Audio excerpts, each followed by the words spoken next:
Hello, नमस्कार. तर आज सकाळी इतकी कामाची घाई झाली ना, की स्वयंपाक करायचा राहूनच गेला होता आणि 9 वाजले होते. म्हणलं चला पटकन काहीतरी बनवूया.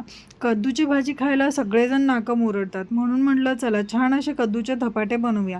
पटकन कद्दू खिसून घेतला आणि डाळीचं, तांदूळाचं, गव्हाचं आणि ज्वारीचं पीठ मिक्स केलं. त्यामध्ये हळद, तिखट, मीठ टाकलं आणि ओवा आणि जिरे टाकले. लसूण कुटून टाकला. मस्त खमंग असे धपाटे तयार होतात त्याच्यानी आणि इतके छान धपाटे झाले होते ना, कद्दूची भाजी तशीच राहिली असती आणि धपाटे पटकन संपून गेले. मस्त नाश्ता झाल्यानंतर आम्ही थोडंसं बाहेर गेलो होतो. गाडीची सर्व्हिसिंग वगैरे करायची होती आणि ती रोज कामं माझी ना राहूनच जात होती. म्हटलं आज करूनच घेऊया आणि मग संध्याकाळी मी शिवांशला खाली घेऊन गेले आणि अशी काहीशी तो स्टाईल मारत होता.